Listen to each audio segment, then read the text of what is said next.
اللہ قدوس کا لاکھ بار شکر ہے کہ اس نے ہمیں ایک مقدس محفل میں ایک اللہ قدوس کی بارگاہ کی مقبول اور مقدس بندی کی سالانہ برسی کی محفل میں رہنا شکر کی توفیق عطا فرمائی ہے۔ ایک طالب علم ہونے کی حیثیت سے میرا معمول یہ کہ جب سادات کی بارگاہ میں جاتا ہوں تو اپنے علمی کپڑے میں اتار دیتا ہوں۔ مجھے کبھی خیال نہیں آیا کہ میں قرآن فاضل ہوئی، میرا اپنے ذاتی مزاج ہے، میں بارگاہ سیدہ کائنات ایک دوڑے سے میں اپنی گفتگو کا آغاز کروں گا، کیونکہ کبتا نے کہا یہ شاعر بھی ہوں تو یہ آپ پہلی بار سنیں گے۔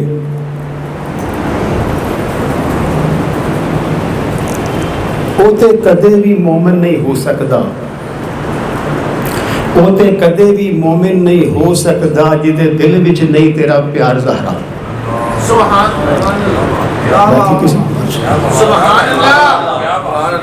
اوتے کدے بھی مومن نہیں ہو سکتا جدے دل وچ نہیں تیرا پیار زہرا۔ تیرا ہاتھ حضور نے چوم کے تے کیتا عظمت دا تیری اظہار زہرا۔ تیرا ہاتھ حضور نے چوم کے تے کیتا عظمت دا تیری اظہار زہرا۔ ساری رات گزارے قیام دے وچ، ساری رات گزارے قیام دے وچ دل رہندی ہے روزے دار زہرا۔ ساری رات گزارے قیام دے وچ دل رہندی ہے روزے دار زہرا۔ کملی والے نے شافی فرما چھڑیا، کملی والے نے شافی فرما چھڑیا، جنتی عورتاں دی سردار زہرا۔ کملی والے نے شافی فرما چھڑیا، جنتی عورتاں دی سردار زہرا۔ بس میں اللہ قدوس کی بارگاہ میں انہی کلمات کا روسی ذات اقدس کا وسیلہ دے کر عرض کرتا ہوں کہ ہماری اس حاضری کو بھی بارگاہ میں قبول فرمائے۔ باقی ہم کیا، میں تو سادات کے بارے میں، مشائخ کے بارے میں بھی یہ کہہ دیتا ہوں کہ ہزار بار بشوئم دہن دے مشت و گلاب انوز نام ہے تو گفتن کا مال بے ادبیست۔ کیونکہ جو خون رسول کا حیا نہیں کرتا وہ کسی شے کا حیا نہیں کرتا۔ میں فتاوی رضیہ کا دامن تھام کے عرض کر رہا ہوں چونکہ جن کا فتویٰ چلتا ہے، لیکن کمال یہ ہے کہ اعلیٰ حضرت نے بار بار سمجھایا ہمیں کہ تیری نسل پاک میں ہے بچہ بچہ نور کا، پر ہمیں سمجھ آئی نہیں۔ اللہ کرے آ جائے، جن کو آئی وہ اعلیٰ حضرت بن گئے۔ تیری نسل پاک میں ہے بچہ بچہ نور کا، تو ہے عین نور تیرا سب گھرانہ نور کا۔ اللہ کا شکر ہے ہم آج ان سادات کرام کی بارگاہ میں حاضر ہیں جن کے سید ہونا بھی مسلم ہے، جن کی ولایت بھی مسلم ہے۔ فتاوی رضویہ میں تفصیل ہے، میں اشارہ کر رہا ہوں۔ آپ نے فرمایا سید زادے سے کسی نے پوچھا، توجہ چاہوں گا، کسی نے پوچھا کہ شجرہ دکھاؤ، انہوں نے فرمایا کہ میں سید ہوں، اس نے پھر کہا شجرہ دکھاؤ، توجہ چاہوں گا۔ اب سید صاحب کا اتنی بات سے دل دکھا لازمی بات ہے، وہاں تو نہیں لکھا لیکن میں سمجھاؤں۔ تو آپ نے لکھا کہ جب وہ بندہ رات کو سویا دیکھا کہ محشر بپا ہے، قیامت آ چکی ہے، لوگ پریشان ہیں، لوگ نبی علیہ السلام کی بارگاہ میں شفاعت کے لیے جا رہے ہیں۔ توجہ، کریم آقا کی بارگاہ میں شفاعت کے لیے جا رہے ہیں۔ وہ بندہ بھی آیا، کہا حضور میری بھی شفاعت۔ آقا نے فرمایا تیرے پاس کیا دلیل ہے کہ تو میرا امتی ہے؟ سمجھیے میری بات، نہ سمجھے ہو نہ سمجھو گے میری بات، اشارے میں بہت کچھ کہہ گیا ہوں۔ نبی کا تائیدار کہتا ہے کہ جس کے سید ہونے پہ بندے کو شک گزرا، کریم آقا نے فرمایا کہ تیرے پاس دلیل ہی کیا ہے کہ تو میرا امتی ہے؟ اور آخر میں لکھا فقیر کا مطلب یہی ہے۔ بریلی سے یہ پیغام آیا تھا کہ سادات کا ایسے احترام کرنا، لوگ پتہ نہیں کدھر جا رہے ہیں۔ جو عنوان والدہ کی شان ہے، یقیناً اگر ہم قبلہ پیر طریقہ صاحب شریعت حضور کی والدہ مائدہ طیبہ طاہرہ رحمۃ اللہ علیہ کا جب ذکر کریں گے تو ہم اپنے درجے بلند کریں گے، جن کو اللہ نے شوہر ایسا شمیم شاہ رحمہ اللہ عطا فرمایا ہو، جس کی چشمان مبارک نے رخ والضحیٰ کے جلوے دیکھے ہو۔ توجہ ہے، جن آنکھوں نے رخ والضحیٰ کو دیکھا ہو اور وہ مرحومہ ان آنکھوں کو دیکھتی ہو، تو مجھے کہنے دیجئے جس آنکھ نے دیکھا تجھے اس آنکھ کو دیکھوں۔ اس آنکھ نے دیکھا تجھے اس آنکھ کو دیکھوں، ہے اس کے سوا کیا تیرے دیدار کی صورت؟ اماں جان فرماتی ہوں گی کہ آپ نے روح ودھا کو دیکھا ہے، میں نے تمہاری آنکھوں میں سے تجلیات مصطفیٰ کا نظارہ کر لیا۔ بخاری کو اٹھا لیتے ہیں، بخاری شریف ہمارا جو کہ ایمان قرآن کے بعد وہ ہے۔ عبداللہ بن مسعود مشہور صحابی، اس کے راوی پانی دے مشہور صحابی ہے، ایک بدوشی پڑھی ہے۔ نعرہ تکبیر، اللہ اکبر، نعرہ رسالت، یا رسول اللہ، رسالت، یا رسول اللہ، حیدری، یا علی۔ بڑی توجہ سے، جن کی حدیث ہے وہ نبی کریم ہے اور جن کی بارگاہ ہے وہ حضرت شمیم ہے، سبحان یہ سب کا معاملہ ہے۔ وہ کہتے ہیں میں نے کہا حدیث سألت رسول اللہ صلی اللہ علیہ وسلم، میں نے آقا کی بارگاہ میں عرض کی، سوال بہتر ای العمل احب الی اللہ، آقا یہ تو بتائیے اللہ قدوس کی بارگاہ میں سب سے پیارا عمل کون سا ہے؟ وہ بھی توجہ کریں جو حضور کے علم غیب مبارک کا انکار کرتے ہیں۔ صحابی کا تو عقیدہ یہ ہے کہ اللہ جس عمل پہ راضی ہوتا ہے وہ بھی میرا نبی جانتا ہے۔ آقا بتائیے اللہ کی بات، صحابہ کا جواب دیکھیں، سوال کتنا پیارا ہے۔ نیکیاں تو کرتا ہوں پر آج وہ عمل بتائیے جو اللہ کی بارگاہ میں بڑا پیارا ہے۔ قال الصلاۃ علی وقتها، بخاری میں لکھا ہے میرے آقا نے فرمایا وقت مقررہ پر نماز کو ادا کرنا اللہ تعالیٰ کو بڑا پسندیدہ ہے۔ قال ثم ای، صحابی نے کہا اس کے بعد بھی بتا دیجئے۔ قال بر الوالدین، میرے آقا نے فرمایا نماز کے بعد والدین سے حسن سلوک کرنا اللہ تعالیٰ کو بڑا پسند ہے۔ توجہ چاہے وہ جو نماز کا ڈنڈورا پیٹتے ہیں بسترے اٹھا کر اور والدین کی خدمت سے لوگوں کو محروم کرتے ہیں، وہ بھی توجہ کریں۔ نماز تب تک نماز نہیں بنتی جب تک ماں باپ کی قدم بوسی نہ کر لی جائے، ان کے چہرے کو دیکھ کر حج مقبول کا ثواب نہ لے لیا جائے۔ پھر صحابی نے کہا قال ثم ای، آقا اس کے بعد قال الجہاد فی سبیل اللہ، ترتیب ہے میرے آقا علیہ السلام فرماتے ہیں سب سے پہلے نماز وقت مقررہ پر ادا کیا کرو، اس کے بعد ماں باپ کی خدمت کیا کرو، اس کے بعد اگر فرصت ملے تو پھر جہاد میں جایا کرو۔ اور پھر حدیث پاک سنیے، پھر بخاری شریف میں ابو ہریرہ کہتے ہیں نبی پاک علیہ السلام کی بارگاہ میں ایک بندہ آیا، جاء رجل الی رسول اللہ صلی اللہ علیہ وسلم، حضور کی بارگاہ میں ایک بندہ آ گیا، اس نے کہا آقا یہ تو بتائیے علیہ السلام کہ میرے اوپر سب سے زیادہ خدمت کا حق کس کا ہے؟ کیونکہ قبلہ نے فرمایا ہے کہ تلاوت بھی ہو گئی ہے، نعت بھی ہو گئی ہے، تو اب ان کی توجہ سے میں قرآن حدیث بیان کروں گا انشاءاللہ۔ تو جواب کیا ہے؟ سب سے زیادہ خدمت کا حق کس کا مجھ پر؟ قال امک، فرمایا تیری ماں کا۔ اس نے پھر سائل کہا، اس کے بعد پھر قال امک، پھر عرض کیا اس کے بعد پھر قال امک، پھر عرض کیا اس کے بعد قال ابوک، اب تیرے باپ کا۔ اس حدیث پاک میں امام الانبیاء علیہ السلام نے سائل کو 3 بار فرمایا، جبکہ وہ زبان مبارک اللہ کی بارگاہ میں ایسی شان اور مقام رکھتی ہے کہ وہ ایک بار ہی بات کر دے تو ہماری جانیں قربان۔ لیکن اگر 3 بار وہ فرمائے اور تو ایک بار بھی نہ سمجھے تو اس سے بڑھ کے نادانی کیا ہو سکتی ہے؟ 3 بار فرمایا تیری ماں کا، تیری ماں کا، تیری ماں کا، پھر چوتھی بار فرمایا تیرے باپ کا بھی حق ہے۔ پھر اٹھائیے مسلم شریف کو، ابو ہریرہ پھر کہتے ہیں نبی پاک علیہ السلام وہی جو رحمت کائنات ہیں، وہی جو شفیع اعظم ہیں، وہی جو آمنہ کے لال ہیں، وہی جو ہم سب کے غم گسار ہیں، بیچاروں کے چارہ گر ہیں، انہوں نے فرمایا راغیمہ انفن ثم راغیمہ انفن ثم راغیمہ انفن، 3 بار فرمایا اس شخص کی ناک خاک آلود ہو۔ اس کا مفہوم یہ ہے کہ وہ ذلیل و رسوا ہو، وہ برباد ہوتا ہے۔ جمعی کیا شارحین، توجہ کون سنیے کون کہہ رہا ہے؟ آمنہ کا لال فرما رہا ہے، اپنی امت کو فرما رہے ہیں آقا علیہ السلام۔ فرمایا اس شخص کی ناک خاک آلود ہو، ایک بار نہیں، 2 بار نہیں، 3 مرتبہ فرمایا۔ کس کی؟ فرمایا جو بندہ اپنے والدین میں سے دونوں کو یا کسی ایک کو بڑھاپے میں پائے اور ان کی خدمت کر کے فلم یدخل الجنہ، جنت میں نہ چلا جائے۔ اندازہ لگائیے آقا علیہ السلام فرماتے ہیں جو بندہ بڑھاپے میں ماں باپ کی خدمت کرتا ہے اللہ اس سے جنت کا پروانہ عطا کر دے۔ اور پھر ابن ماجہ شریف میں حدیث موجود ہے، ابھی امامہ اس کے راوی ہے مشہور صحابی، وہ کہتے ہیں نبی علیہ السلام کی بارگاہ میں ایک بندے نے کہا اللہ کے رسول علیہ السلام یہ تو فرمائیے کہ میرے ماں باپ کا میرے اوپر کیا حق ہے، سمجھیے تعلیم رسول علیہ السلام کو، یہ حضور کی سیرت بھی ہے، تعلیم بھی ہے، اور یہ وہ آستانہ ہے جہاں پر 24 گھنٹے قرآن کا فیضان بھی جاری ہے، حدیث رسول کا فیضان بھی جاری ہے، اور اپنے مقدر پہ رشک کیا کریں۔ میں کہتا ہوں خوش نصیب ہے وہ مرید جس کو اللہ شیخ بھی عطا کرے تو وہ سید زیادہ بھی۔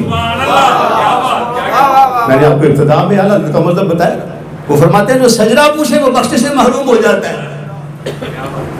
تو توجہ کرنے کی ضرورت ہے۔ ابھی میں عرض کرتا ہوں مسئلہ دوسرا بھی، تو ابن ماجہ میں جب پوچھا گیا تو کیا فرمایا؟ فرمایا ہما جنتک و نارک۔ توجہ، دو لفظ میں میرے آقا علیہ السلام نے پوری کائنات کو سمیٹا۔ فرمایا ہما جنتک و نارک، وہ دونوں تیرے لیے جنت بھی ہیں، دونوں تیرے لیے دوزخ بھی ہیں۔ اگر تو نے ان کو راضی کر لیا تو اللہ تجھے جنت عطا فرما دے گا، اگر تو ان کی خدمت سے محروم رہا پھر اللہ تجھے جنت سے محروم کر دے گا۔ برادران مکرم، موسیٰ علیہ السلام کا دور ہے، کیونکہ ہم ہر نبی کو مانتے ہیں الحمدللہ، ہر نبی کی نبوت کو، ہر نبی کی رسالت کو۔ ہم تو اتنے محتاط، ہمارے اکابر نے کہا جب نبیوں کا ذکر کرو تو محتاط انداز سے کرو، اور تعداد بھی محتاط انداز سے بیان کرو۔ ہمیشہ یہ کہا کرو 1,24,000 کم و بیش انبیاء علیہم السلام، کیونکہ اگر آپ نے 1,24,000 میں مقید کیا تو کسی نبی کا انکار کرو گے تو کافر ہو جاؤ گے، اگر کسی غیر نبی کو نبی کہہ دو گے پھر بھی کافر ہو جاؤ گے۔ جب بھی کہا جائے یہی جملہ کہا جائے تو ہم آدم علیہ السلام کی سنت سمجھ کر انگوٹھوں کو چوم بھی لیتے ہیں، ابراہیم علیہ السلام کی سنت سمجھ کر قربانی بھی کر لیتے ہیں۔ آج میں موسیٰ علیہ السلام کی سنت بتانے سے پہلے ایک مسئلہ طریقت میں کہتے ہیں الامر فوق الادب۔ توجہ، ابھی میں نے سنا کہ قبلہ آ رہے ہیں اور کسی نے کہا پیر صاحب فرماتے ہیں بیٹھے رہو۔ توجہ ہے، یہ طریقت کا مسئلہ سمجھیے، چونکہ ہم خادم ہیں ہمارا بتانا فرض ہے، تو پھر انہوں نے فرمایا بیٹھے رہو۔ اب ادب کھڑے ہونے میں نہیں ہے، توجہ، اب ادب بیٹھے رہنے۔ میں ایسے نہیں کہتی کہ قرآن خانی ہو رہی تھی، میں تو ہی درس میں نہیں، میں تھوڑا پیغام نہیں کرتا۔ جب شیخ نے کہا بیٹھ جاؤ پھر کھڑا ہونا ادب نہیں ہے۔ اقبال کہتا ہے خاموش ہے دل بھری محفل میں چلانا نہیں اچھا، ادب پہلا کرینہ ہے محبت کے قریب۔ مرشد کو ماننا ہے تو دل سے مانو۔ میرا عنوان شیخ کامل نہیں ورنہ رومی سے پوچھئے رحمت اللہ علیہ نے، وہ کہتے ہیں پیر کامل صورت ذل الہ، یعنی دیدے پیر دیدے کبریا۔ جو پیر میں سے خدا کا نظارہ نہ کرے وہ اپنے آپ کو مرید نہ کہے۔ یہ رومی کا فضلہ ہے۔ دل فرماتے ہر کے پیرو ذات حق را یک ندید، نئے مریدو نئے مریدو نئے مرید۔ اس مرید نے مرشد کی خدمت کر کے دل کی آنکھ کو کھلوا کر اللہ کی تجلیات کا مشاہدہ نہیں کیا، نبی علیہ السلام کے جلوے نہیں دیکھے، وہ بھی مرید نہیں ہوا نہیں ہوا نہیں ہوا۔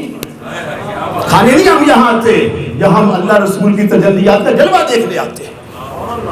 اقبال نے کہہ دیا آنکھ والا تیرے جو پر کا تماشا دیکھے، اور یہ آنکھ تو ابو جہل کے پاس بھی تھی پر نہیں سمجھا جناب محمد عربی علیہ السلام کی شان کو۔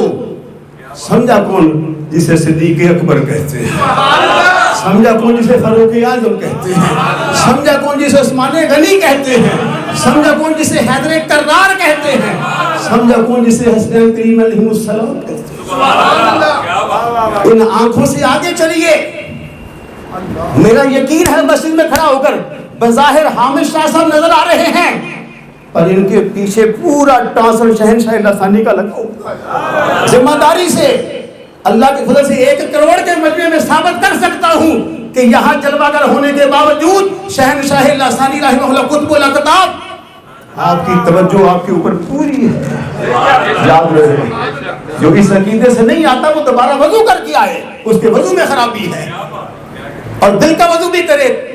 ایک درویش کہتا ہے کہ کر پاک دل کو غیر سے اس کو وضو کہیں، بس پیر کو بسا کر پاک دل کو غیر سے اس کو وضو کہیں، پھر شرط یہ ہے پیارے کے ہر میں وضو کہیں۔ اپنے دل میں پیر کا نقشہ بسا کے تو دیکھ، پھر دیکھ تیرے اوپر اللہ کی رحمتیں کیسی ہوتی۔ جن کو اپنے شیخ کی بارگاہ سے خلافت اربع 4 خلافتیں عطا کر دی جائے، خلافت تو ایک مان نہیں ہوتی، جن کا سلسلہ متصل ہو آقا علیہ السلام کی بارگاہ تک، اللہ ہمیں وہ آنکھ عطا کرے۔ سمجھنے والوں نے تو نبی کو بھی بشر ہی سمجھا تھا، پر جنہوں نے سمجھا نا ذل خدا وہ بازی لے گئے۔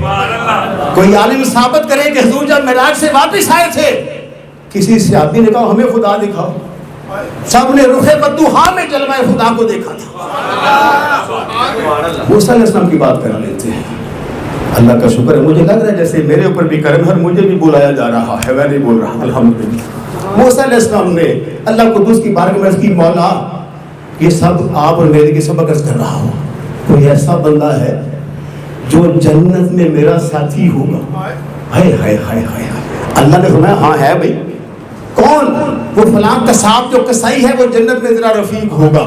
اب موسیٰ نبی ہو کر، رسول ہو کر، صاحب تورات ہو کر اللہ سے کلام بھی کرتے ہیں، پر خرامہ جا رہے ہیں اس کو دیکھنے جو جنتی ہے۔ میں عرض کر دوں اگر انگوٹھی چومنا آدم علیہ السلام کی سنت ہے تو جنتیوں کو دیکھنے جانا موسیٰ کلیم اللہ کی سنت ہے۔ مسئلہ بات ہے، تو اگر یہ جنت میں نہیں جائے گا تو پھر جائے گا؟ میرے پاس اختیار نہیں ہے، لیکن مجھے شہنشاہ غزالی رحمہ اللہ کے کرم پر بھروسہ ہے کہ جو ان کا دم بڑھتا ہے اس سے اللہ معاشر کے میدان میں سوا نیزے پہ سورج آ جائے، 50,000 سال کا دن آ جائے، اور جو شہنشاہ غزالی کی نظر کرم کا وہ کام آئے گی۔ موسیٰ علیہ السلام چلے، دیکھا وہ بندہ گوشت بیچ رہا ہے۔ آج مجھے ایک دوست کہہ رہے تھے، میرے دوست ہم کلاس مفتی صاحب میرے ہیں، وہ کلاس فیلو، مجھے کوئی مسئلہ تھا، میں کہا گوشت کھائیں، کہتے وہ لوگ خریدنا نہیں ہوتا، یہ بھی فن ہے۔ تو اس دور میں اس نے جو بھی گوشت بیچا، موسیٰ علیہ السلام کو کوئی بات نظر ہی نہیں آئی کہ جنت میں جائے گا۔ آج کل بھی آپ رہتے کو منہ ہٹائیں تو دیکھیں کلو میں پائی جائے تو آپ کو چشڑے ڈال کے دے دے گا۔ دکان بند ہوئی، فرمایا کہاں جا رہے ہو؟ حضور گھر جا رہا ہوں، تیرے ساتھ جانا چاہتا۔ آئیے گھر میں موسیٰ علیہ السلام نے غور سے دیکھا، سارے راستے میں کوئی ایسا کام نہیں کہ وہ جنت میں چلا جائے۔ اس کے گھر کی دہلیز آ گئی ہے، گھر میں داخل ہونے فرمایا آپ کدھر؟ حضور گھر میں جا رہا ہوں۔ فرمایا مجھے بھی اجازت ہے، میں بھی تیرے گھر آنا چاہتا ہوں۔ اجازت میری، آپ اس کے گھر پہنچے۔ اس نے گھر جا کر ایک مائی صاحبہ ضعیفہ، اس کی اماں جان بوڑھی، انتہائی کمزور، اس کے لیے کھانا بنایا، اس کو کھلانا شروع کیا۔ جب وہ بوڑھی ماں جس کے تن میں جان بھی نہیں تھی، بڑھاپے کو پہنچی ہوئی تھی، اس نے چند لقمے کھائے، اس کے لبوں میں جنبش اور حرکت آئی۔ جب لب ہلے، موسیٰ علیہ السلام نے اللہ کا نبی ہو کر، رسول ہو کر، صاحب تورات ہو کر، ہم کلام کی شان سے متصف ہو کر کان قریب کر لیے، سبحان اللہ، کیونکہ جنتی کا ذکر ہو رہا ہے۔ سبحان اللہ، کان قریب کر کے سنا جا رہا ہے۔ جب کان قریب کیے تو اماں جان دعا فرما رہی تھی کیا؟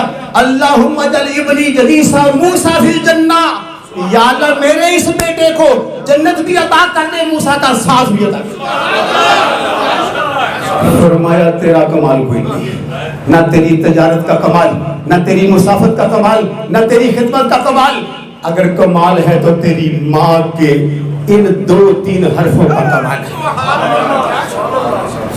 آخری واقعہ عرض کر کے، جو کہ یہ نقشبندی بارگاہ ہے، وقت میرا پورا ہو رہا ہے، بہت بڑے ولی، اب نعت ہم سب کو پتہ ہے کہ حضور کی تعریف کو کہتے ہیں لہجہ، لیکن اقبال نے جب لکھی نا نعت، کہتا شوکت سنجر و سلیم تیرے جلال کی نمود، فخر جنید و بایزید کمال ہے نعت، اور لگتا ہے حضور نے کہیں اشارہ نہ فرما دیا ہو کہ یہ بھی فنا فی رسول ہے، یہ بھی فنا لے کے آؤ۔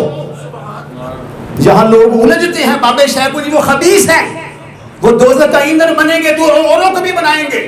میں نے کہا اقبال نعت ہے، لوح بھی تو، قلم بھی تو، تیرا وجود الکتاب، حضور کا ذکر کرو۔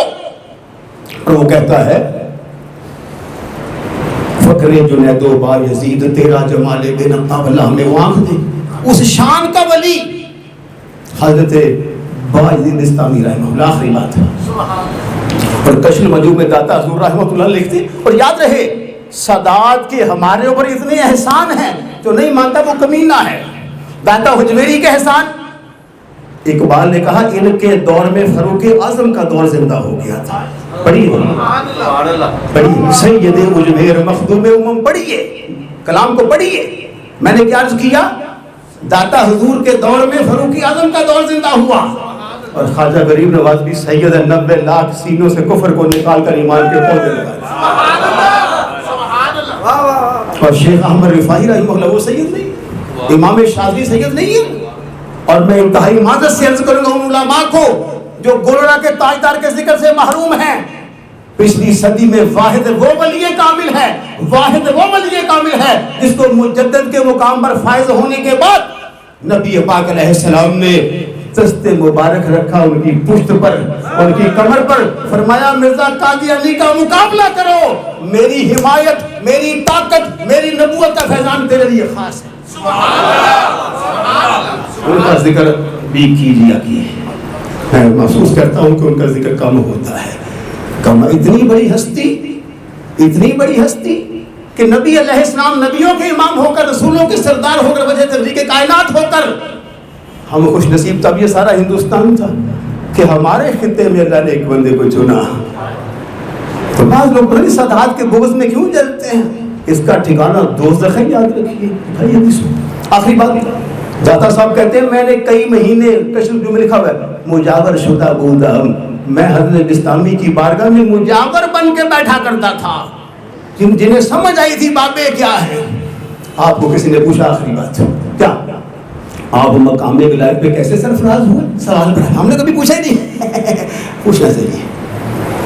تو آپ کے بارگاہ میں نمازیں بھی تھی، روزے بھی تھے، حج بھی، صدقات بھی، خیرات بھی، قرآن بھی، ایمان بھی، عرفان بھی، ایقان بھی، وجدان، سارا کچھ تھا. اتنا پاک انسان جو زندگی بھر خربوزہ نہ کھائے کہ سنت کا پتہ نہیں چلا کہ حضور نے کاٹ کے کھایا ہے کہ پھاڑ کے کھایا. تو میں بھی ولایت میں شک ہے. پوچھا حضور ولایت کیسے ملی؟ سنیے کیسے ملتی ہے. فرمایا ایک رات میری اماں جان نے مجھ سے پانی مانگا تھا. ایک رات میری والدہ صاحبہ نے مجھ سے پانی مانگا تھا. پانی کا پیالہ لے کے میں اماں جی کی بارگاہ میں حاضر ہوا. جب دیکھا تو سو چکی تھی. اب تو ماں سو رہی ہو تو بچہ کبھی ٹی وی پہ کبھی موبائل پہ ان کو تنگ کر کے محسوس کرتا ہے کہ میں بڑا سکھی ہوں. بہت بڑا دکھ ہے اس پر دیکھ لیجیے. اس کا انجام عبرتناک ہے. توبہ کریں. فرماتے پانی کا پیالہ لے کے کھڑا رہا کہ ابھی اٹھتی ہیں، پیاس لگی ہے، سوئی ہے، ابھی جاگ آئے گی. پر اتفاق ایسا ہوا کہ وہ اٹھی صبح تہجد کے وقت حسب معمول، رات بھر نہیں اٹھی. جب تہجد کے وقت اٹھی تو کہا بیٹا کیا کر رہے ہو؟ میں نے کہا اماں جان رات کو آپ نے پانی مانگا تھا، رات کو پانی مانگا تھا، تب سے آپ کی بارگاہ میں پانی کا پیالہ لے کے کھڑا ہوں کہ کس وقت اماں جان کو پیاس لگے، اماں جان کی آنکھ کھلے تو کہیں اماں کی پیاس برقرار نہ رہ جائے. فرمایا میں نے اس رات پیالہ پکڑ کے ماں کی بارگاہ میں حاضری دی ہے اور میری اماں جان نے رب کی بارگاہ میں دعا کر دی ہے. تہجد کا وقت ہے، دعا کی یا اللہ میرے اس بیٹے کو اپنی ولایت کی نعمت سے سرفراز فرما دے. برادران مکرم، ماں کی بڑی شان ہے. میں دعا گو ہوں کہ اللہ کریم نے ہمیں آج اس سید زادی رحمۃ اللہ علیہ کے سالانہ ختم پاک کی محفل میں شامل ہونے کی توفیق عطا فرمائی ہے. اللہ ان کے تقوی، طہارت، پاک دامنی، عشق رسول، معرفت الہی کے طفیل ہم سب کی بخشش فرمائے. میں طالب علم ہوں کو بات اگر ایسی ہو تو درگزر کیجیے گا. وآخر دعوانا الحمدللہ رب العالمین.